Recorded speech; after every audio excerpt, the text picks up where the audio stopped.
अमीर बहू गरीब सास। रोहन अपनी माँ सावित्री के साथ एक गांव में रहता था। रोहन के पिता का देहांत हो चुका था। सावित्री गांव के घरों में काम करने जाती थी। उसी से दोनों का गुजर बसर होता था।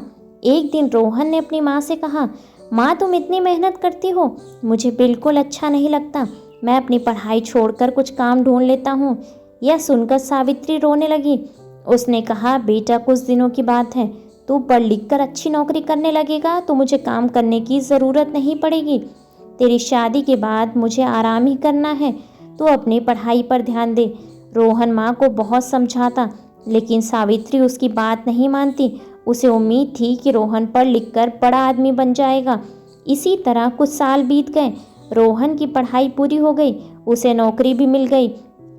एक दिन रोहन घर आया और उसने अपनी माँ से कहा, माँ अब तुम्हें काम पर जाने की कोई ज़रूरत नहीं है, मेरी बहुत अच्छी नौकरी लग गई है, अब तुम आराम करो। सावित्री उसकी बात मानकर काम छोड़ देती है।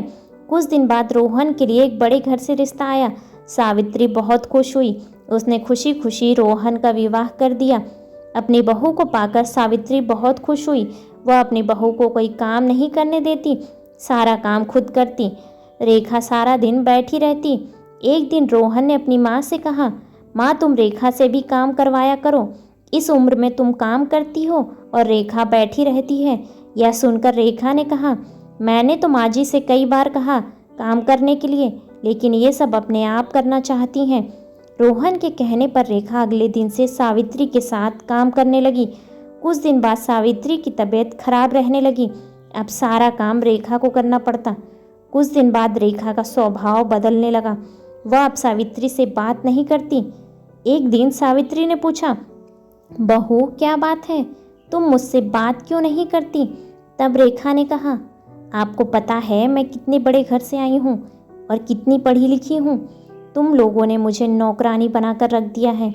यह सुनकर सावित्री ने कहा, बहू कुछ दिन की बात है, मैं ठीक हो जाऊंगी, उसके बाद सारा काम कर लूँगी, लेकिन अभी तो मैं बिस्तर से उठ भी नहीं पा रही हूँ।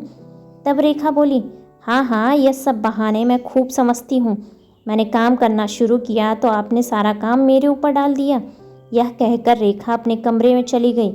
उस दिन उसने खाना भी नहीं बनाया। शाम को जब रोहन घर आया तब रेखा ने कहा, सुनो जी, मैं इतना काम नहीं कर सकती, इसलिए मैं अपने पिता के घर जा रही हूँ। तुम्हें अपनी माँ की सेवा करनी है तो करो, मुझसे यह सब नहीं होगा। यह सुनकर रोहन गुस्से से बोला, मैंने शादी अपनी माँ को आराम देने के लिए की थी।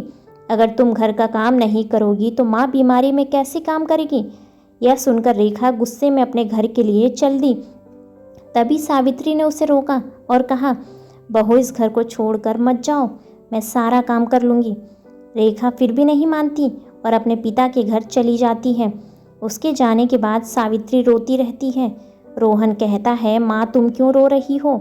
उसका गुस्सा कम हो जाएगा तो वह आ जाएगी। यह सुनकर सावित्री कहती है, बेटा तू अभी उसे लेकर आ और जब तक वह नहीं आए तब तक उसके साथ रहना। रोहन कहता है, माँ मैं तुम्हें इस हाल में छोड़कर कैसे जा सकता हूँ? लेकिन सावित्री कहती है, तुझे मेरी कसम, नहीं तो मैं अन्न जल त्याग दूंगी और मर जाऊंगी।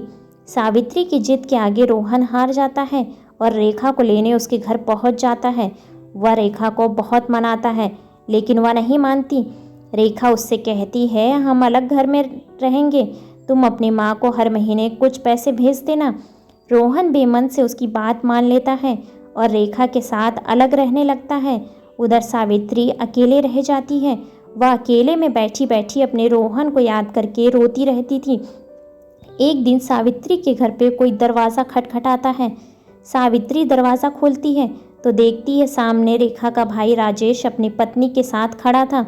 वे दोनों अंदर आकर सावित्री से पूछते हैं, माँ जी दीदी कहाँ है? सावित्री उसे सारी बात बता देती है। यह सुनकर राजेश कहता है, माँ जी मैं सोच भी नहीं सकता था मेरी बहन ऐसा करेगी। मैं तो अपनी पत्नी के साथ शहर में रहता हूँ, आज दीदी से मिलने का मन हुआ तो यहाँ चला आया। इतनी बड़ी बात मेरे माँ बाप ने मुझे नहीं बताई। यह कहकर वह चला जाता है। कुछ दिन बाद रेखा अपने पिता के घर जाती है। वहाँ उसे राजेश और उसकी पत्नी मिलती है। रेखा अपने भाई भाभी को देखकर बहुत खुश होती है और कहती है, भैया आप मुझसे मिलने क्यों नहीं आए और माँ पिताजी कहाँ हैं? तब राजेश ने कहा, मेरी पत्नी माँ पिताजी के साथ नहीं रहना चाहती थी, इसलिए मैंने उन दोनों को घर से निकाल दिया। अब तू भी मत आना। यह सुनकर रेखा रोने लगती है और कहती है, भैया आप मुझे इतना प्यार करते थे, अब कैसी बातें कर रहे हो? और इस उम्र में माँ पिताजी कहाँ जाएंगे? आप उनके साथ ऐसा कैसे कर सकते हैं? तब राजेश कहता है, जब तू अपनी सास के साथ ऐसा कर सकती है तो मैं क्यों नहीं कर सकता? मैं भी तो तेरा भाई हूँ। यह सुनकर रेखा को अपने किए पर बहुत पछतावा होता है। वह भागकर अपने घर पहुंचकर रोहन के पैरों में गिर जाती है। रोहन के पूछने पर वह सारी बात उसे बता देती है और कहती है, मुझे माफ़ कर दो और माँ जी के पास ले चलो, मैं उनसे माफ़ी मांग लूँगी। मेरे किए की सज़ा मेरे माता पिता को भुगतनी पड़ रही है, जाने वे किस हाल में होंगे। रोहन रेखा को लेकर अपने घर पहुंच जाता है। घर में घुसते ही रेखा सावित्री के पैरों में गिर जाती है और अपने किए गए व्यवहार के लिए माफ़ी मांगती है। तभी दूसरे कमरे से राजेश अपनी पत्नी और माता पिता के साथ बाहर आता है। उन्हें देखकर रेखा रोने लगती है। तब राजेश उसे बताता है, उसने माता पिता को छुपा दिया था ताकि तुझे तेरी गलती का एहसास हो सके। राजेश के माता पिता भी सावित्री से माफ़ी मांगते हैं। इस तरह रोहन, रेखा और सावित्री तीनों खुशी खुशी रहने लगते हैं। ऐसे ही बेहतरीन कहानियों को सुनने के लिए वीडियो को लाइक और चैनल को सब्सक्राइब करें और अपने विचार कमेंट्स बॉक्स में कमेंट्स करके हमें ज़रूर बताएं। धन्यवाद।